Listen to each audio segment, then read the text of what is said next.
Welcome to Experiential Lit. Today's episode is going to be a little special. We're going to cover a topic that came in as a request from our subscriber: ketogenic or keto diet.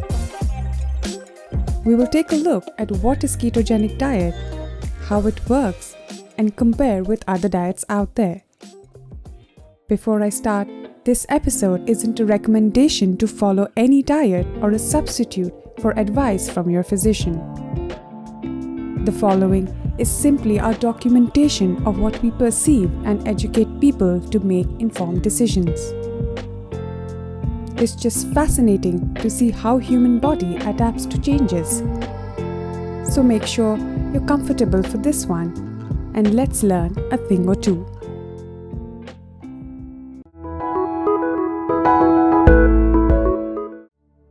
Diet immediately makes us think of something restrictive, quick and easy methods to weight loss or gain. In fact, it's a word derived from the Greek dieta that defines the use of specific intake of nutrition depending on an individual's food preferences or holds taboo due to culture or ethnic reasons to maintain both mental and physical health. To understand ketogenic diet and how human body adapts, let's take a step back into the history of diet.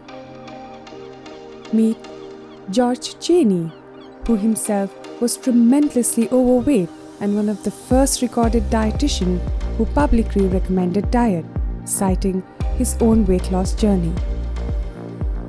In his later years, he wrote an essay of health and long life, describing how exercise, fresh air, and avoiding luxury food helps. Almost a century later, in 1862, inception of a diet plan called Banting had taken place.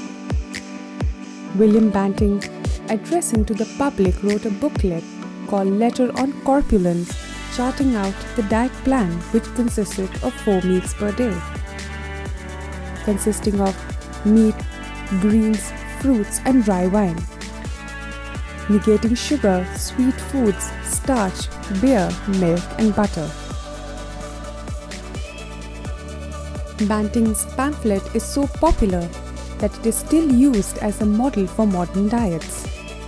His booklet remains in print as of 2007.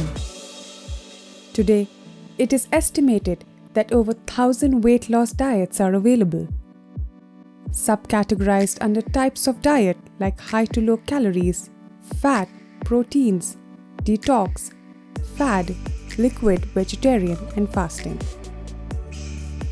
So, what is ketogenic diet? Where does it fit in the world of food? In the year 1921, Rollin Turner Woodyard reviewed studies done on diabetes and diet.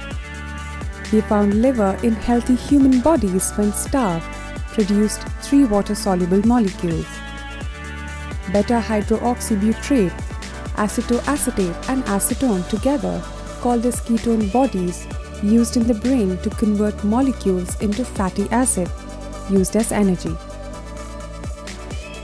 With this understanding at Mayo Clinic, Dr. Russell Morse Wilder coined the name ketogenic diet. This diet was designed for patients with epilepsy to produce high level of ketone bodies through high intake of fat and low carbohydrate. It did display positive effects overall on patients and was a hope to treat epilepsy.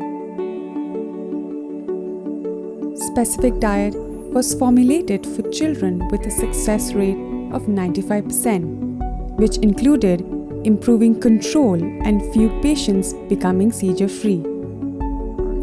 In 1960s, MCT diet was introduced and was more efficiently absorbed by the body. Contained in oil form that could be mixed easily with food. Unfortunately, similar effective results were not achieved with adult trials, and ketogenic diet was shelved. We'll talk about its revival a bit later. Let's understand a bit more about other common diets and a few concepts to get an idea of how keto diet works. Weight gain and weight loss are complicated and completely depends on individuals' metabolism. Active lifestyle does play an important role too. Burning 375 calories on treadmill does not equate to burning off an average-sized burger. We can never have a perfect 33.3% ratio of calories intake for fuel. All calories are not made equal. Carbohydrate has 4 calories per gram, protein has 4 calories, and fat contains 9 calories per gram. Many myths and diets are available online. When you do hit a search, the most common diet you might have come across is 80-10-10 diet. 80% high carbohydrates, 10% fat, and 10% proteins. Taking a look at competitive bodybuilders' 60-20-20 diet plan, 60% comes from high carbohydrate, 20% from healthy fats, and 20% from lean protein. This equates to weight loss, increased energy level, and lean muscle when reaching their competition weight. Now let's compare both pie charts to ketogenic diet. It is the complete opposite with 75% fat, 20% protein, and 5% carbohydrate. This ratio is not a rule of thumb. Keto diet can be customized depending on tolerance of person to person and their insulin levels.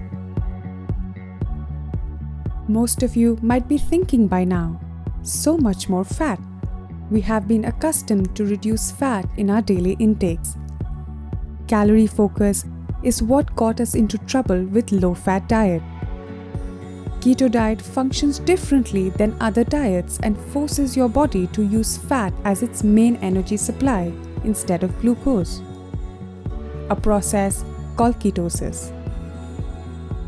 Our ancestors never had sugar-induced food and mostly survived on ketogenic lifestyle, a diet with high fats and low carbohydrates. No, it was not an informed life choice for them. It was just the food source that was available at the time and kept them in ketosis state till their next meal. For most of us today, glucose is what drives our body as main source of fuel, which comes from carbohydrates.